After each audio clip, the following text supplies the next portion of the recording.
What's up, everybody? Welcome back to Layman's Review, and welcome back to our Vinland Saga series, where we're taking a look at episodes 13 through 16. In this 4-episode chunk, we really dove deep into Askeladd's history, the Danish king, and the politics around the throne. And even that's even almost worldwide.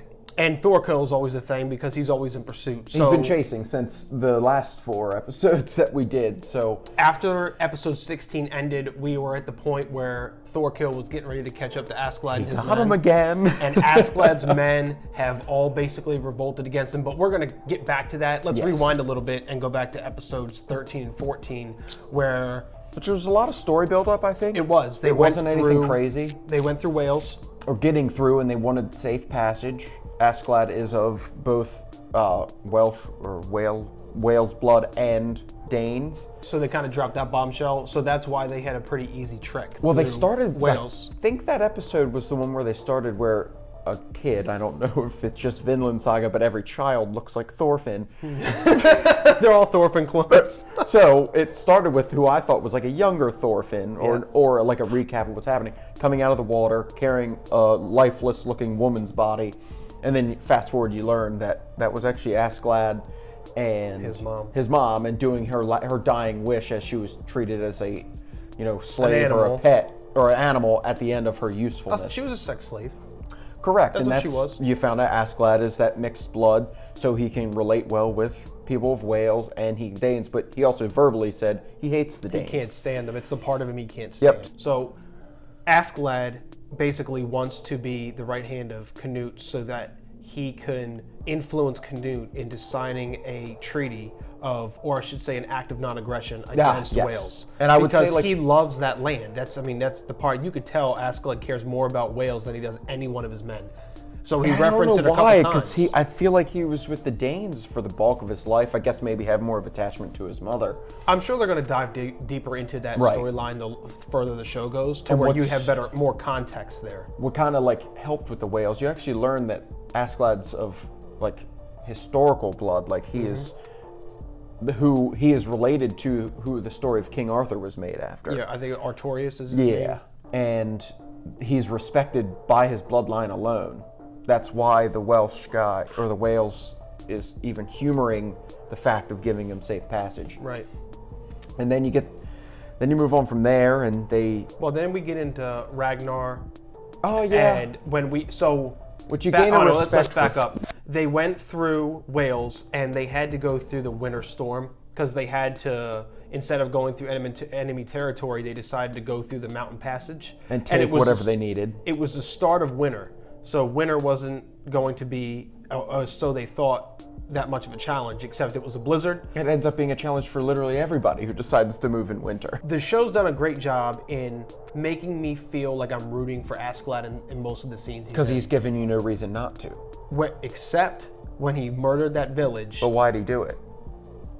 Well, because it's what he wanted over anything else. No, he wanted to feed his men. Yeah, so he murdered women, children, and civilians. And that's not war. Worthless people to him, because he needed his soldiers to survive, and he mercy killed the village. Because he knew he's taking all their food, they're going to die anyway. So he's good. For him and his people, he made that choice. I completely disagree. I think at that moment, the show reminded you that Askeladd is a piece of shit. He can be. You still want to root for him, but they remind you that he's not a good guy.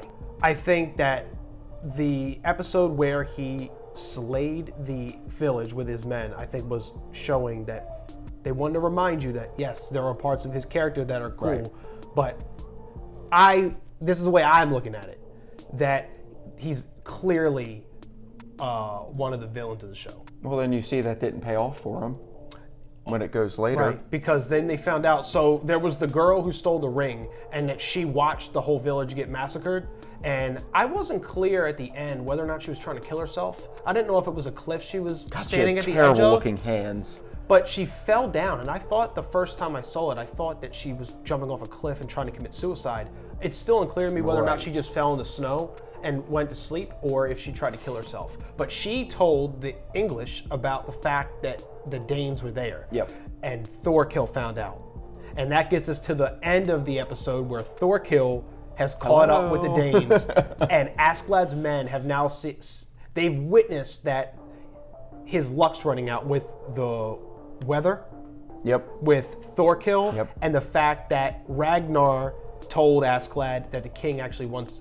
Yeah. Canute Oh my dead. God. So that everything they're ruined supposed to his be plans. fighting for is supposed to be. And this gone. luck that Askeladd has is gone. Where you watch Thorkill spear 3 to 4 men from a mile or two from away. a plains away. He's pretty badass. He's OP. And everybody's now, another group of people from Askeladd are talking about capturing the prince, giving him the Thorkill, so they can join him. Well, you saw the deserters that went to try to True. So you saw the way unfortunately, he they valued their the other end sacrifice. is not good. No. But Bjorn's still with Askeladd, Yeah. and Thorfinn is still lurking around wanting to kill him. Thorfinns want one thing. But he's working for him. He's going to protect the prince. Obviously, they're building a relationship between them two, to me, and they have been. Between who? Canute and Thorfinn, because Gotcha. Thorfinn's now becoming the unwilling protector of this guy, because Thorfinn is not a bad person. He just has to do the bad things to get to where he needs to be, and that's killing Askeladd. And he won't let anybody else do that but him. Thorkill also wants Thorfinn, As a the one playmate. with the one with the knife. Because no one else Keep makes him fighting alive. fun for him right now. Right. Everyone else. Did you see the way he went through the deserters of Askeladd's army? Yeah. It took like 2 scenes to kill like 20 people. He wants to have fun with Thorfinn. And he will. So guys, that was the end of episode 16. So if you like what we were doing here, like and subscribe, and we're going to come to you pretty soon with episodes 17 through 20. So we'll catch you next time. See ya.